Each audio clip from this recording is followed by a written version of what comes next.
Capítulo 5. Procedimientos libertadores. La conferencia terminaba y llegaba el momento de los pases colectivos, cuando los bienhechores desencarnados aplicaban las energías saludables en los necesitados. Al son de una suave melodía por el servicio de altavoces, los médiums habilitados se postraron por los pasillos del salón, entre las filas de butacas, y mientras el expositor emitía vibraciones verbales y mentales, con voz tranquila y bien modulada, las energías benéficas eran dirigidas en favor de todos aquellos que se predisponían a dejarse penetrar. Siguiendo a la sala mediúmnica, verificamos que los trabajos estaban en pleno desarrollo.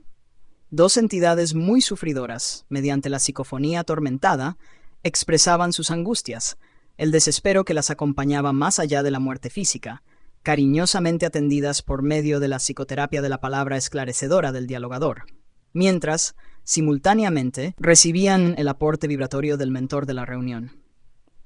Los dos médiums disciplinados exteriorizaban los padecimientos de los comunicantes sin alboroto ni ninguna nota de escándalo, permitiendo que el socorro les llegara de manera eficaz. Pudimos observar que, mientras los psicoterapeutas de desencarnados, con el pensamiento fijo en Jesús, dirigían la palabra fraternal de recepción, exteriorizaban en ondas continuas vibraciones en tonalidad azul plateado que alcanzaban a los comunicantes, balsamizando las heridas morales. No podrían explicar la sensación de reconforto momentáneo que los tomaba, porque, fijos en los recuerdos perturbadores y en los efectos de las acciones nefastas de la existencia pasada, retenidas en el periespíritu, revolcaban en los tormentos, exponiéndolos sin la necesaria lucidez para escuchar las orientaciones.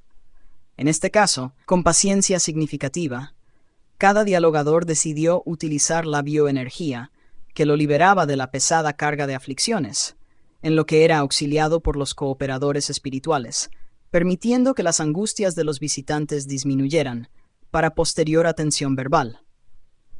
Desplazados de los médiums, mucho mejor de lo que antes se encontraban, entraron en torpor hipnótico y fueron colocados en camillas especialmente distribuidas en el recinto, para su posterior remoción a la colonia espiritual de apoyo. El bienhechor hermano dirigía la reunión, constituida por 20 compañeros encarnados, entre los cuales 3 médiums psicofónicos y 2 psicográficos, 3 dialogadores, 2 pasistas y cooperadores mentales que contribuían con parte de los fluidos necesarios para el éxito del emprendimiento. Antes de la reunión, el doctor Becerra había solicitado al mentor de los trabajos el debido permiso para la atención al enemigo espiritual de la joven atormentada, que se encontraba en la sala continua de los pases.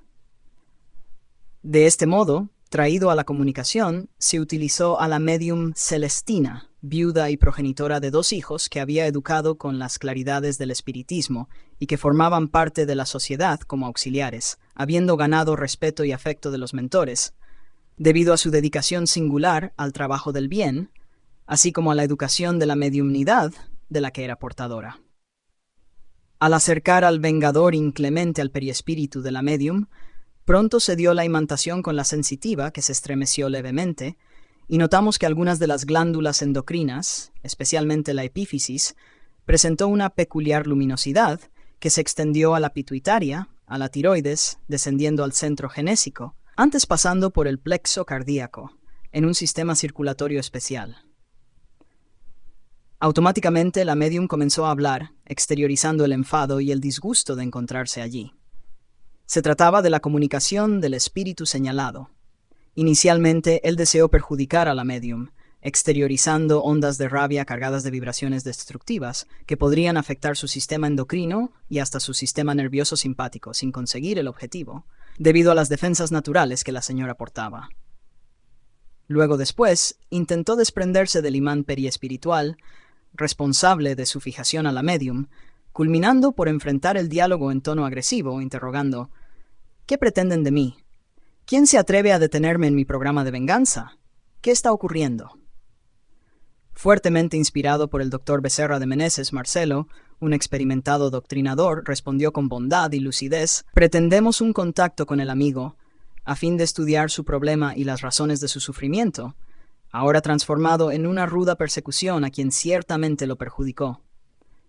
No deseamos impedirle proseguir en su propósito, pero solamente buscamos entender por qué usted se olvida de su propia felicidad, manteniéndose en la actitud rebelde del odio que infelicita, y por fin explicarle que hasta este momento el amigo actuaba como le parecía mejor.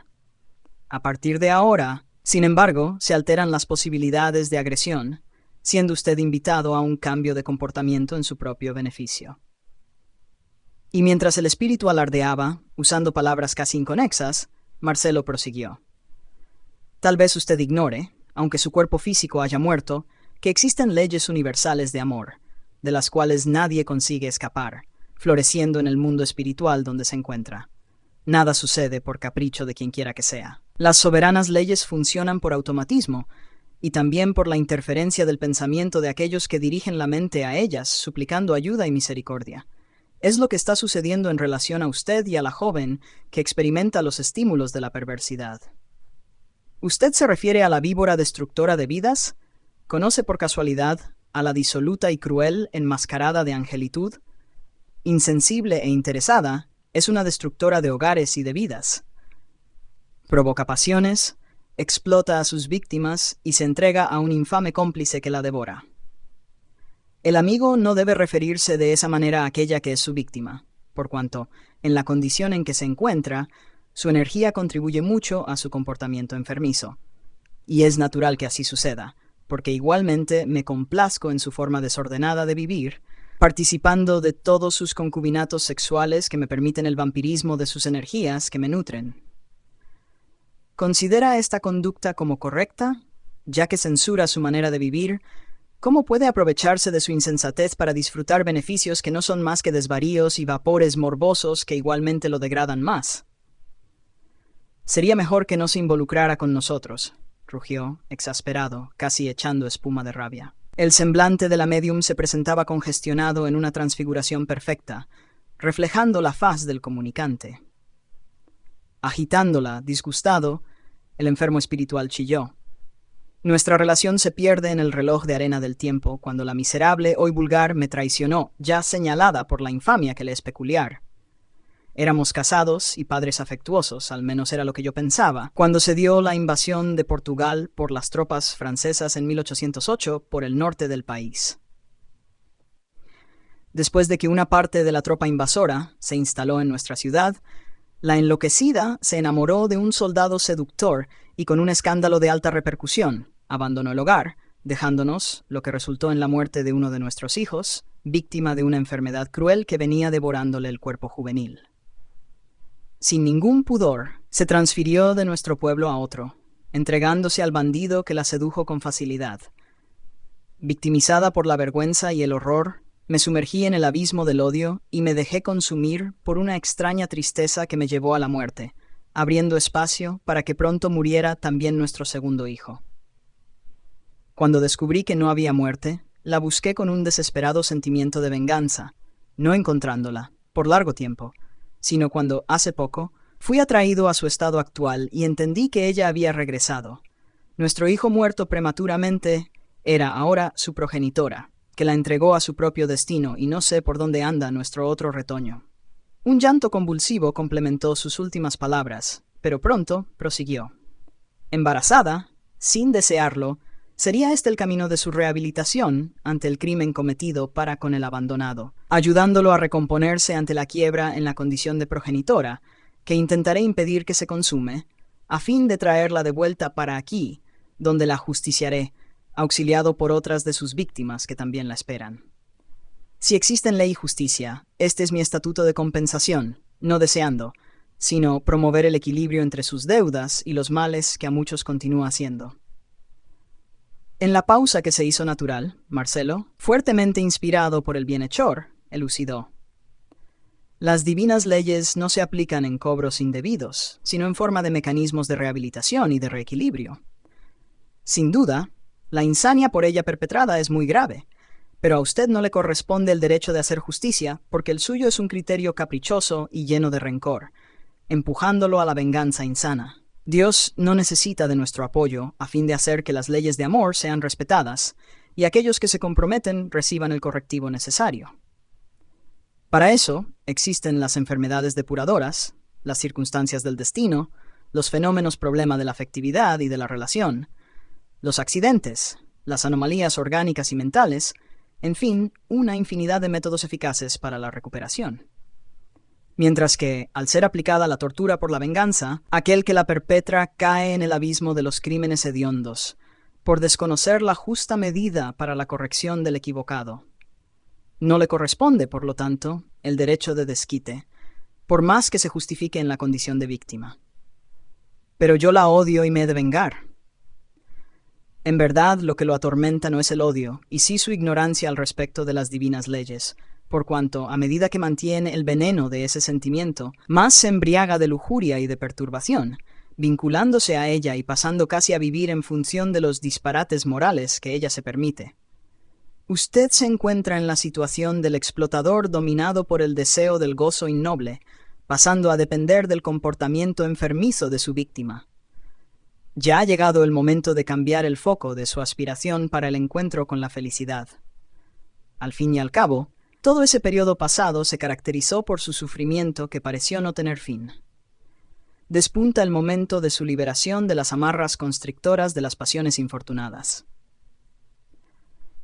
En ese momento, el venerable bienhechor aplicó energías en el espíritu atormentado, mientras el dialogador le impuso: retroceda en el tiempo y constatará que existen culpas en su economía espiritual evolutiva que justificaron los referidos padecimientos, que usted podría haber aprovechado como rescate, si hubiera seguido las directrices de su religión de la época: perdón y misericordia para con la infeliz, conforme Jesús aplicó en relación a la mujer adúltera, narrada en el Evangelio.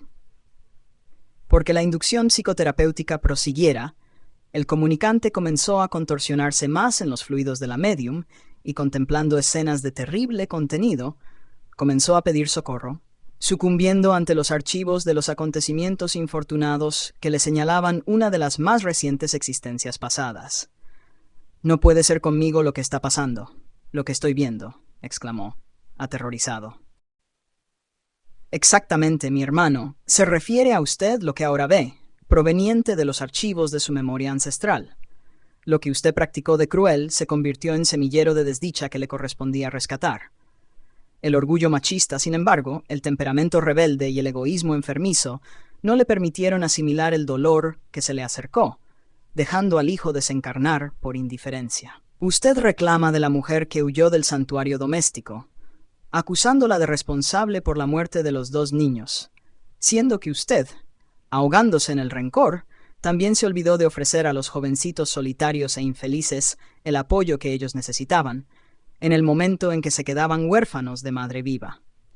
Nadie puede levantar la masa de la justicia contra los otros, porque igualmente se encuentra incurso en terribles compromisos, que son siempre los generadores de las situaciones deplorables que suceden. Observe bien la insania que usted portó, la prepotencia perversa que le señaló la existencia, y olvídese de la postura de víctima, considerando que otros a su vez experimentaron su impiedad, siendo victimados por su indiferencia y crueldad.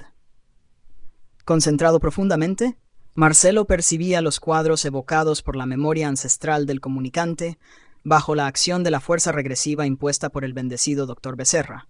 Transcurridos algunos minutos, demostrando agotamiento, el infortunado preguntó: «¿Y ahora qué me sucederá?» «El amor de Dios no tiene dimensión», le respondió el psicoterapeuta espiritual.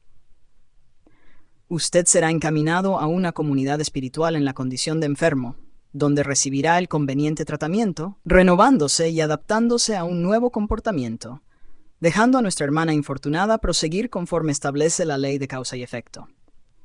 Ahora repose y duerma en paz, a fin de despertar en otra dimensión y en una condición diferente de esta que viene vivenciando desde hace casi 200 años. Aplicando energías calmantes en la médium que alcanzaban al espíritu, lo vimos adormecer profundamente, siendo desligado y conducido en una camilla al lugar propio para su posterior remoción. Doña Celestina recobró la lucidez aureolada por vibraciones de armonía, disfrutando de un excelente equilibrio psíquico y emocional. El bienhechor, exultante con la primera fase de la actividad de socorro, nos invitó a seguir a la sala donde, en ese momento, la joven buscaba al expositor para pedirle orientación. Había un expresivo número de pacientes que esperaban con tranquilidad su turno, siendo llamados en orden, en el momento apropiado, por un cooperador que se utilizaba de una lista previamente elaborada. La visitante se sentía emocionalmente dominada por un extraño bienestar que no experimentaba desde hacía mucho tiempo. No sabía que se había liberado de la constricción enfermiza del perseguidor, ni siquiera podía identificar el fenómeno obsesivo del que era víctima. Tan pronto se sentó, para ser atendida, pasó a respirar la psicosfera que se exteriorizaba del trabajador de Jesús, que la recibió con visible simpatía, muy diferente a cómo era aceptada donde se presentaba. Dejándola hablar, ella expuso su drama, especialmente el deseo de abortar al ser en formación, sin explicar, naturalmente, la conducta que se permitía.